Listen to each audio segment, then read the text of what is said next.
It's another full boat for Tuna the Tide charter service in Graysonville. Before they headed out, the anglers dropped a line about the most recent survey showing another population decline for the bay's iconic rockfish. I think we need to leave them alone for a couple of years and we'll see numbers come up. Right now, the customers out for a day of fishing with Captain Mark Galasso can catch 2 striped bass, what's also known as rockfish, but the Atlantic States Marine Fisheries Commission may tighten up the limits after the public has a say about the suggested changes.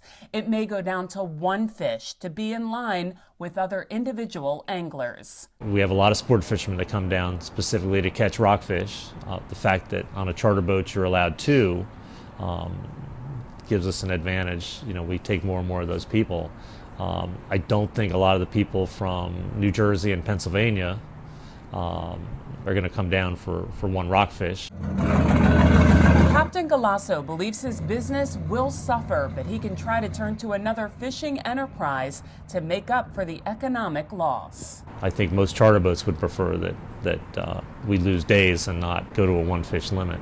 The talk comes with a look at these numbers. For the 5th year in a row, Maryland's juvenile striped bass index is well below average. Scientists count and measure in several locations. We're chasing a snowball at this point. We at CCA have been warning for, I think, since about 2014, that what we're seeing on the water, what we're seeing in the recruitment trends, and ultimately what the prevailing regulations are, just aren't fitting the bill. David Sikorsky leads Coastal Conservation Association Maryland, and he's also a legislative proxy on the Fisheries Commission. Trophy season might be going away. He has at least one fan of that scenario. A lot of people aren't going to like me to say this, but we need to stop the catch and release of the trophy fish spring of the year. Former charter boat captain Jerry Surson believes the fish are stressed.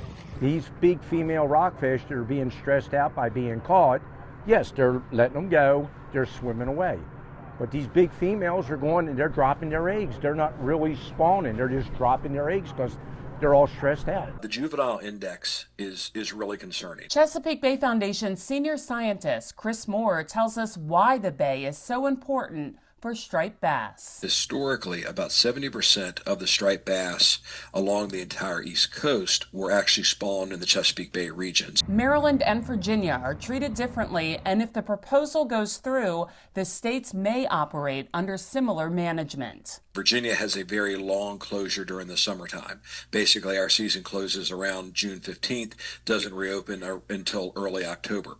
Whereas Maryland right now just has a very short closure in the middle of the summer. Maryland's catch limit varies, as we see with Tuna the Tide charter. Another piece that is being debated is possibly having the same limits for everyone, whether they're fishing in the for-hire fleet, the charter boats, versus private boats and shoreline anglers. Another area that could change is the size limits.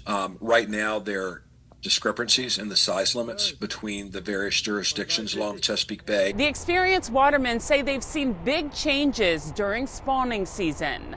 It does seem like we've had much drier, warmer springs, and that's not good for spawning rockfish. They like a cold, wet spring. Public comment will open up, and then the Fisheries Commission will vote on changes this winter that will affect the 2024 season. For Chesapeake Bay Media's Bay Bulletin, I'm Cheryl Costello.